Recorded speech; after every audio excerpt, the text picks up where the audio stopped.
Welcome to the Positively You podcast. I'm your host, Jessie Larson, and I'm passionate about helping you shift the way you think so you can create a life you're absolutely obsessed with. Each week, I'll be bringing you a guest or a thought that's going to help you feel more optimistic and equipped to take real action.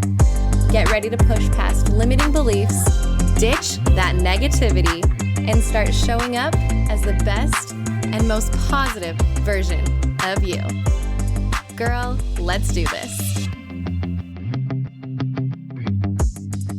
Hey, everybody. Welcome back to the Positively You podcast. Today, I am super excited, like I am every single time, about our guest today, who I met last year in the most fun way. Lindsay, do you even remember how I met you?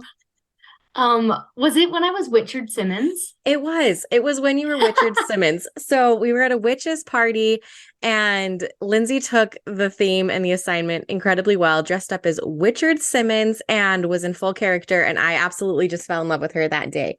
So that's who we are joined with today, is just this super fun, super vibrant, super creative person. And I cannot wait to get in and talk to you. But before we do, I'll let you introduce yourself just a little bit, Lindsay. Say hi to everybody and a little bit about who you are. Okay. Hey, everyone. Positively You fans. Thank you, Jessie, for having me on. I'm Lindsay, and I live in Northern Utah. I am a mom. I have two kids. I have an 8-year-old daughter and a 4-year-old boy.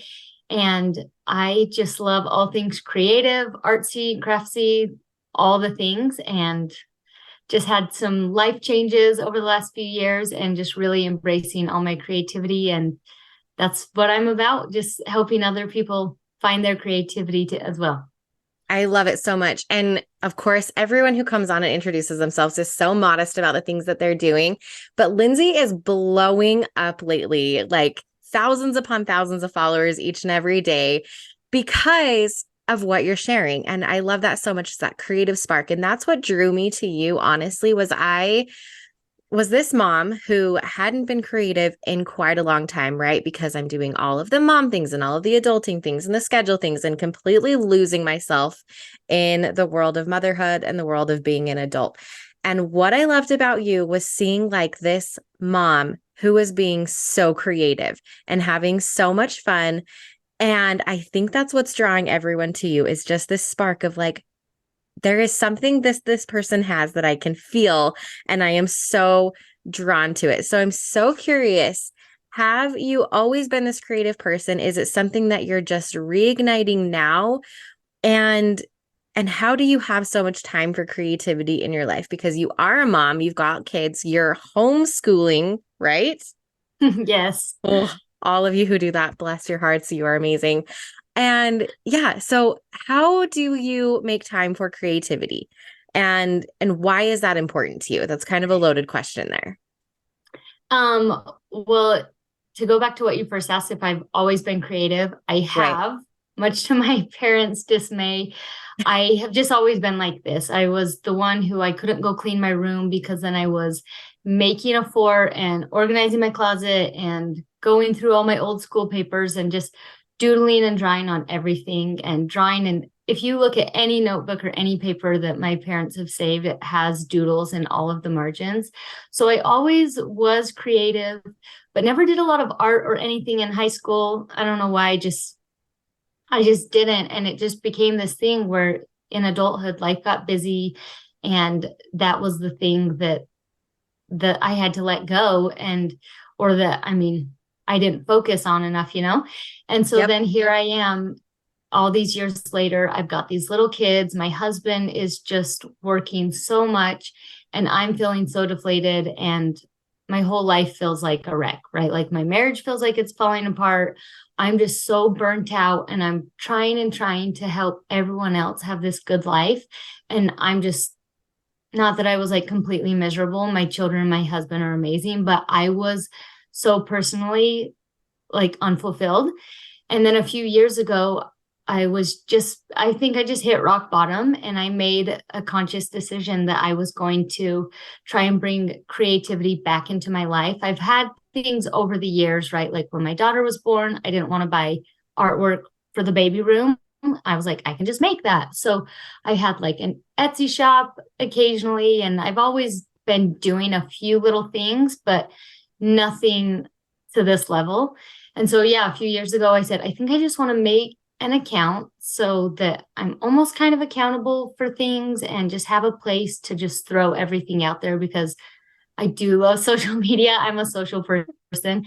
And so I just did that and really took time for it. And it was really uncomfortable at first. I felt so selfish and it wasn't always easy. And just over the years, it became really apparent to myself and my husband and really everyone around me that the more I was creating, the better everyone's lives were getting, because I was, like kind of the mom controls the mood in the house, Yep. do you know what I'm saying? I know. And so it's so much better for everyone. And just even within this last year, through doing human design, which I know that you're a fan of, but Yes. I've got into human design and I learned that I'm a generator, which means I'm generating energy for other people to tap into and to use. And that all really resonated with me. And I was like, oh my heck, this is why everyone's feeling better. Because when I'm doing what I'm aligned with, which I think is creativity, then everyone else is benefiting. And for me, it's not just a fun side hobby. We really learned that this is a need for me to create. And maybe I'm doing henna at 11 p.m. and everyone else is asleep. And maybe I'm just drawing, and maybe we're not doing homeschool that day, right? I'm not perfect, Right. but so it's just been really intentional and it's completely changed our lives. And I'm so grateful for it. Oh my gosh, Kay, you said so many things in there that I want to like dig into and tear apart a little bit. Number one is, I think all of us can relate to that feeling that you said at the very beginning. Like we love our husbands, we love our kids, but sometimes we get to that point where we're feeling so depleted because we've put everything else into everyone. And finding that thing. The clue there that I love so much is that you said, I've always been a creative person. When I was a kid, I had doodles and drawings and my room was always a mess. I've got a daughter just like that. I'm trying really hard to embrace it. But the clue is our childhood. Sometimes we lose that so much and we're feeling depleted. We're feeling so burnt out. We're feeling just like, oh my gosh, this adult life is so dull and it's dragging me down. And if we can kind of like clue into the things that lit us up and made us happy as kids and give ourselves permission to do those things and to bring them back into our life. So, right, like if you're listening and you're like, okay, cool, doing henna, making fairy houses, like those things don't like really call to me. But whatever is for you listening, that's that thing that maybe you've given up, right? Because you felt like you quote unquote had to, because you're a grown up now and you've got responsibilities and you've got family and all of these things. We don't have to give up anything. We can make room for those. And just like Lindsey's saying, it makes you a better person. It lights up the people around you. And I love that you brought in human design, because I can nerd out about that for hours and hours and hours. And as you said that, I'm like, I bet she's a generator. Like it's so apparent there that you're so aligned. But I love just the little nuggets that you were dropping there. And so as you're listening to this, think about, like what is something that maybe I've let go? And if I brought that back into my life and gave myself permission to make room in my life for those things, would that have a ripple effect in my family and in the people around me? So there's a little something for you listening to just kind of get your wheels turning a little bit. Lindsey, when you first started bringing those in, you said my family now over the last little while has seen the change, has seen this. Was there any resistance at first of being like, okay, you're bringing a mess into the house, or okay, you're spending a lot of time here? You know what I mean? Because I think sometimes I do it myself, so I know I'm maybe just speaking for me and not everyone here, but we feel like we're like a burden to other people, or like we don't want to mess up like the status quo and the flow that we've got going on. Like if I start doing my own thing, like it's gonna kind of mess up everything else. Yeah. Yeah. Oh my heck. My husband and we're pretty opposite, right? But we Okay. also complement each other in so many ways. The messes are hard for him. The messes are not hard for me because I made them and I know where things are. And so it's totally fine. But it has been something that was difficult our whole marriage. And honestly, I don't want to blame him, because also I'm to blame as well for being like, oh, okay, I will just not do it. But his attitude towards some of the stuff is part of why I stopped doing things. Mm-hmm. And then when I started getting back into it, I was like, listen, I'm going to do this. And this is super important to me. And there are going to be messes. And I'm so sorry. I'm going to try and learn new tricks as an adult. I will try and be more tidy. But it was some changes and it was hard. But now, I mean, you've seen things on my Instagram. My kids, I call them creative tornadoes. And I allow it. And people always say, I don't know how you do this. And I'm like, you know what? It took me 35 years, honestly, really to step into my true self. My whole growing up, every parent teacher conference at school was, Lindsey's great, but she's too loud. She's too wiggly. She's too much. My whole life, it's been this message of too much, too much, too much. And it changed who I was. And then I've gone through all of these things as an adult. And now I'm like, holy crap.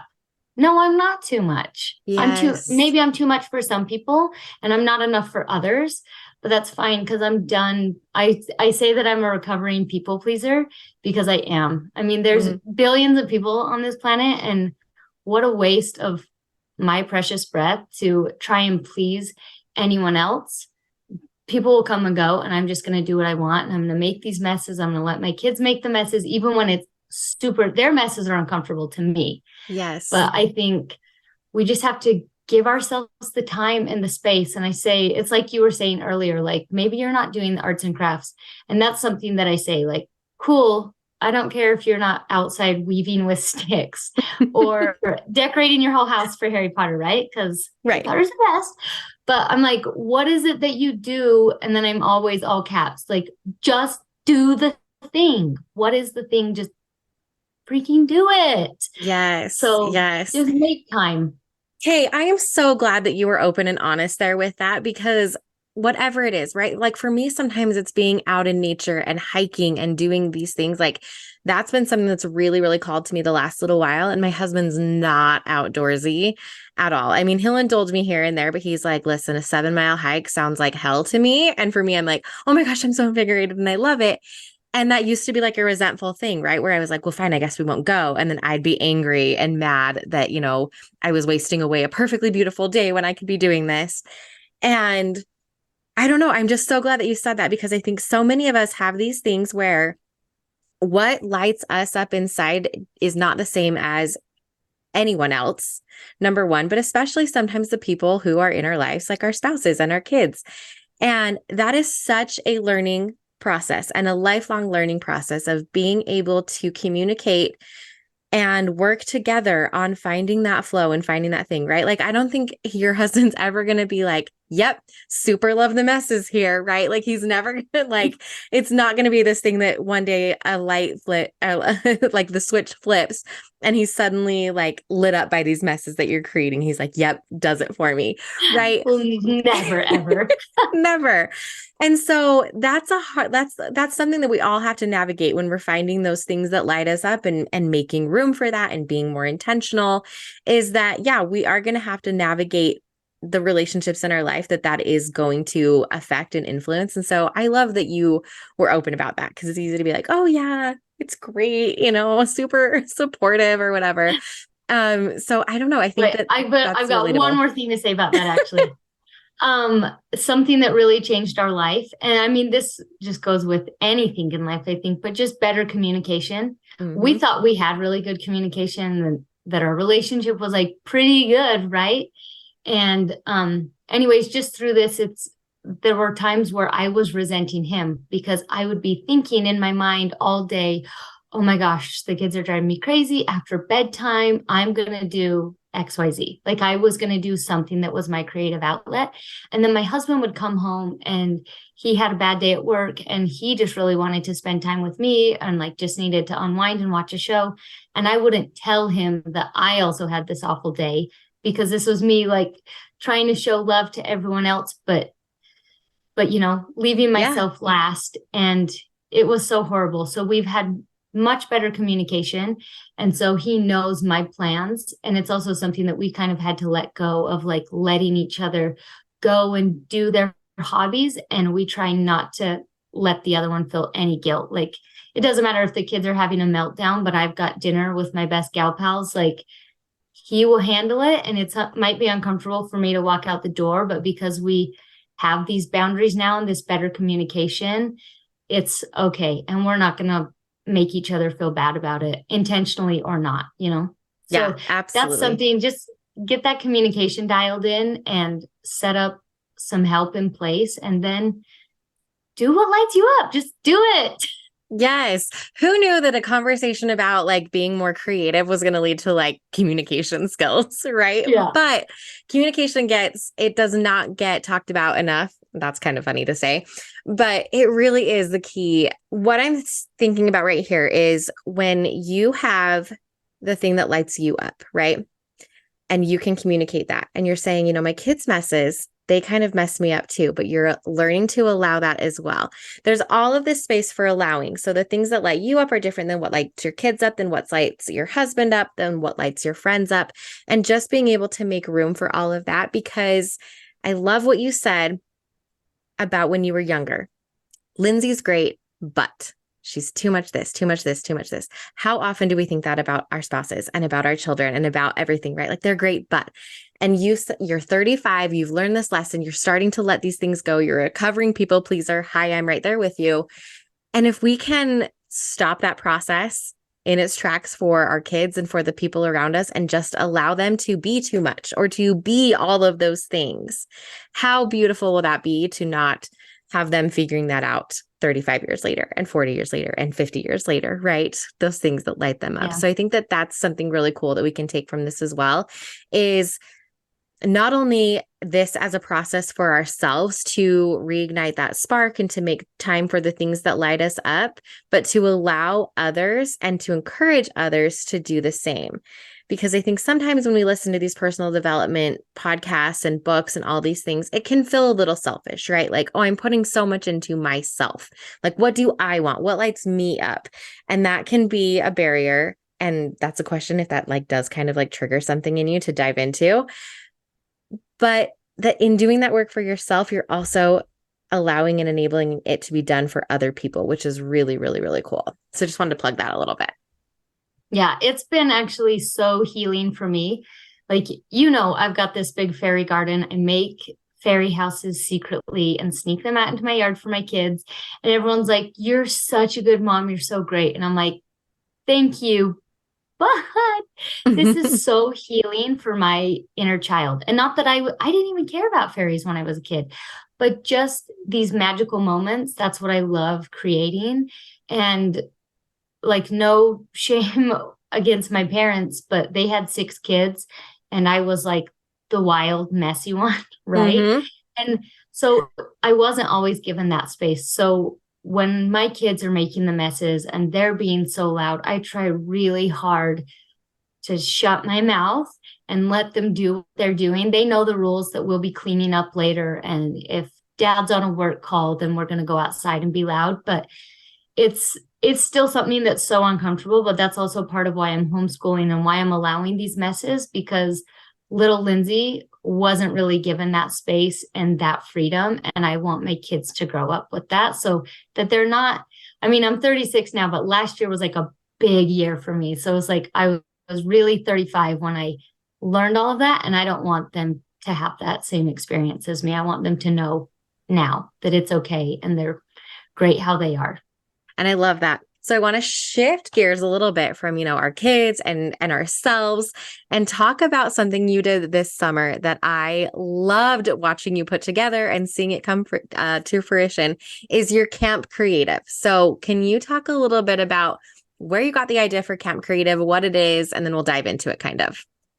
Yeah, so Camp Creative was a retreat for women that I hosted, and it was pretty much just a full weekend of arts and crafts. And it came about because I had all these friends and I saw, everyone's doing retreats and they're beautiful and I love them. And I'm like, yeah, I want to go do yoga. I want to do breath work. I want to do all these things, but also I kind of just want to sit around and do art and crafty things with ladies and just eat good food.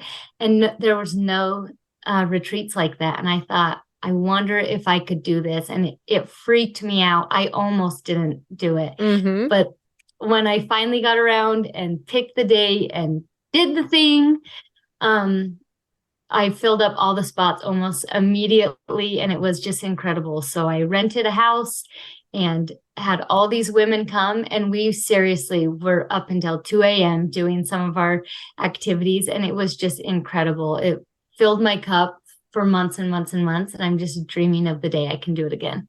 I love it. Did you have specific creativity, like crafts and things that you were doing and that everyone was doing together? Or was it just kind of like, come and do your own thing?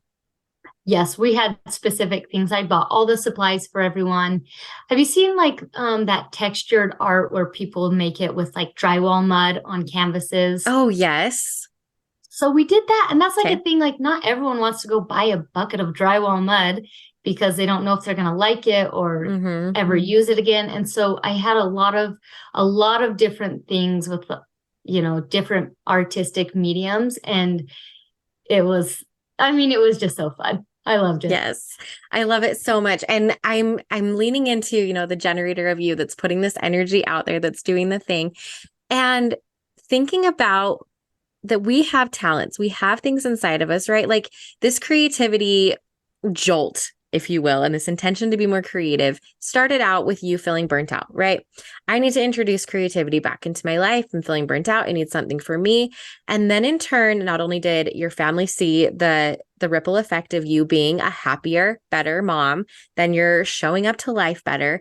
Then it's even rippling farther out where you're like, oh my gosh, I need to get this further out. I want to bring women together. There's women who see you who are like, I need this in my life, and they do something for them.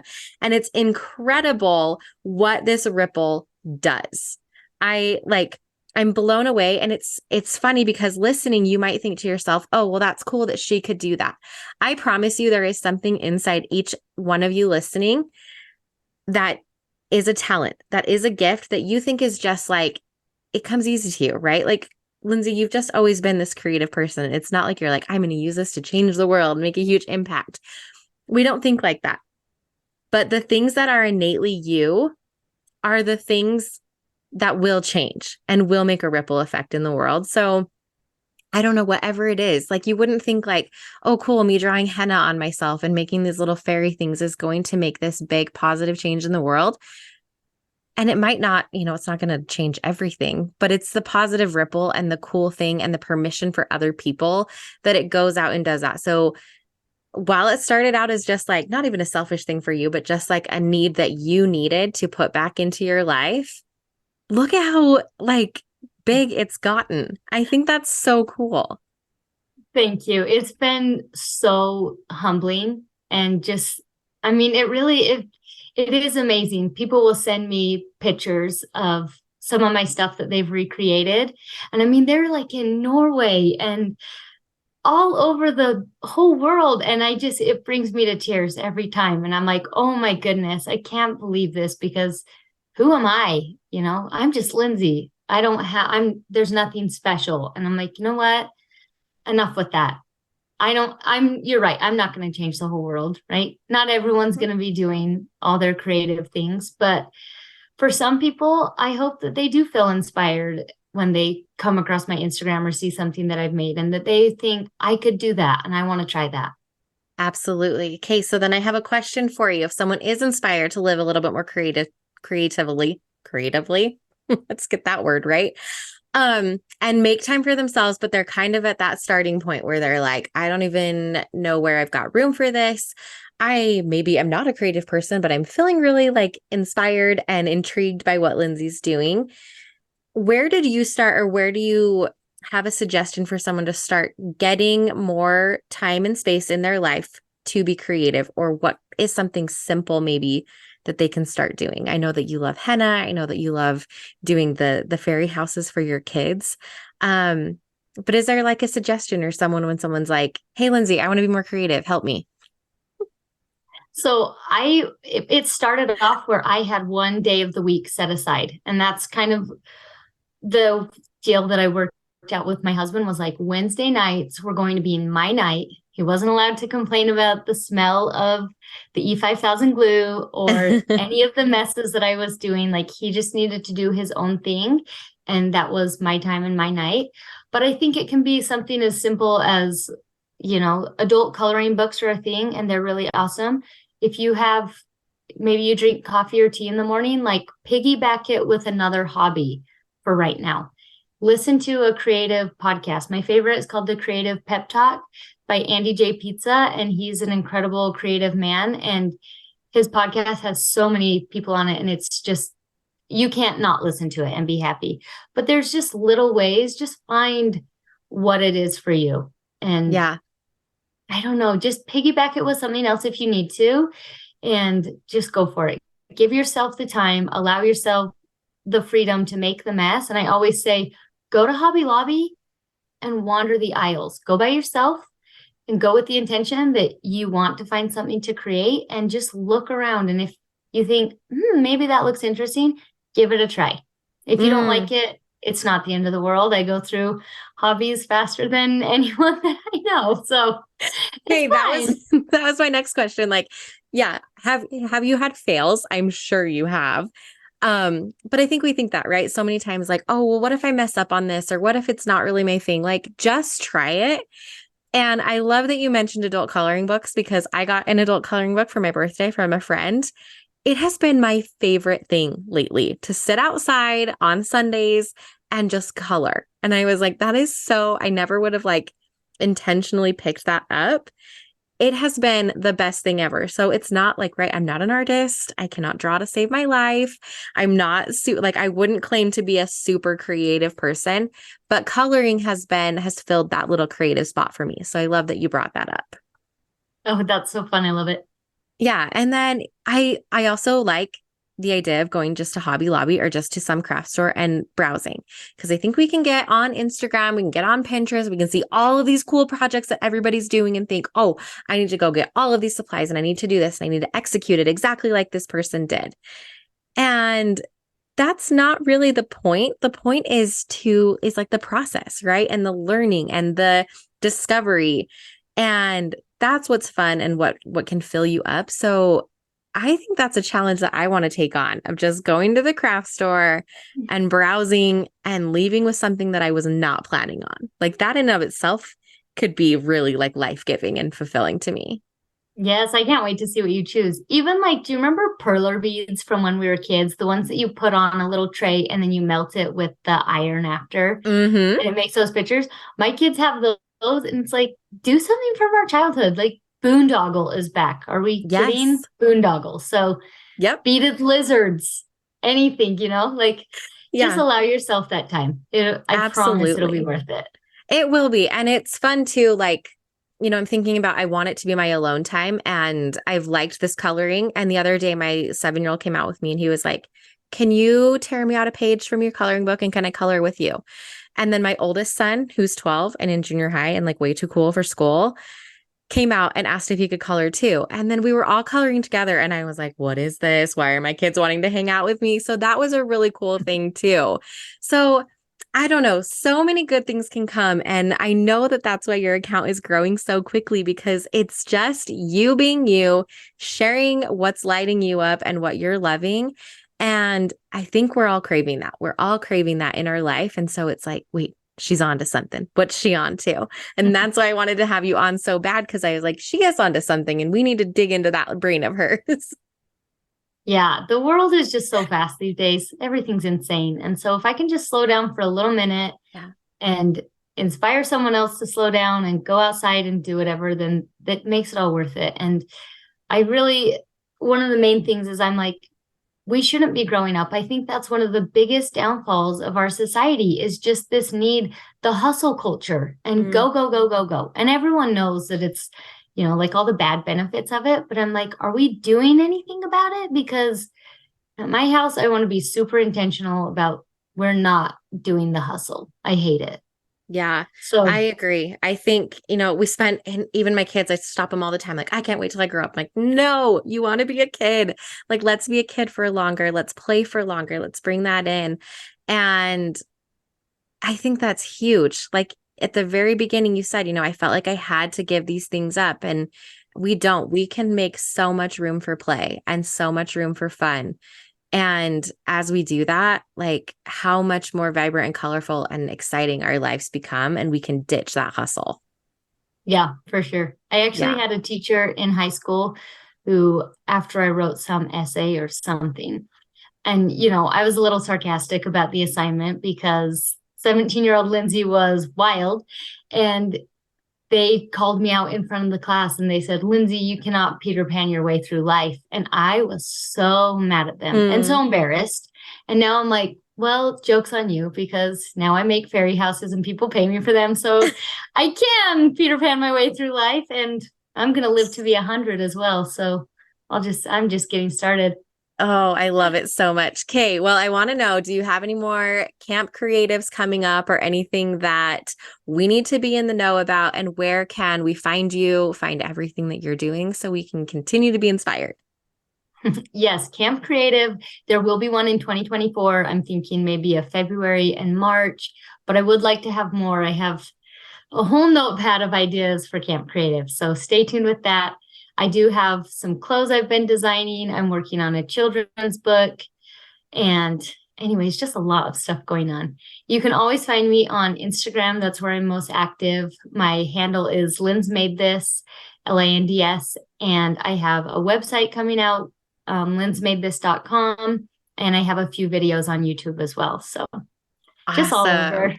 Awesome. Before we go, I have to plug, because you said, I'm a generator and we're talking about this and how aligned you are.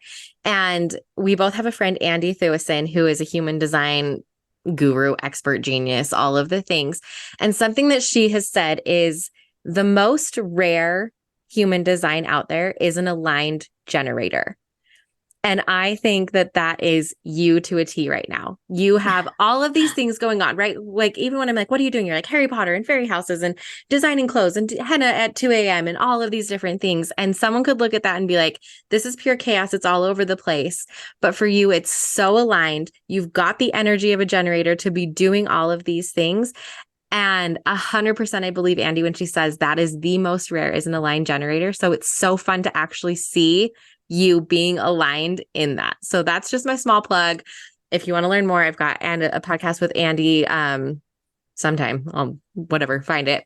But Lindsey, yes, and I did my reading with Andy. So did you? I will also put in a plug for Andy that she is incredible. And human design, we just did that this spring. So that was 7 or 8 months ago. My husband and I both had a reading, and it has changed our lives. Yes. I'm so grateful for it. And so we do try and live aligned. And so I love that you're seeing that I'm not fully aligned, right? But I'm getting a little closer all the time. And I'm a work in progress, but I'm glad you noticed that. Well, we're all a work in progress. Yeah. We're never going to arrive at completely aligned and living perfectly, right? Yeah. That's not the point. But yeah, it's been fun to kind of see that and to see you just living in there. And so yeah, just a plug for human design, and obviously a plug for Lindsey and for everything that she is doing. Her Instagram handle is linked below. Her website is linked below. Everything that you need to connect with her and follow her is there. And I just want to say thank you so much, A, for coming on and talking to me today, and B, for just being you and leaning in and making ripples in the world. Oh, thank you so much. Thank you for hanging out with me again today. I'm so glad you pressed play. If you want to take a quick second to share this episode with someone you think would love it too, that would be amazing. If you're loving the show, make sure you go and leave a review on iTunes. Reviews are like magic for podcasts, and your review will help get this show into the ears of more amazing women just like you. And come find me over on Instagram. I'm there at positively.jessie, and I cannot wait to hang out with you some more. So until next time, have an amazing week.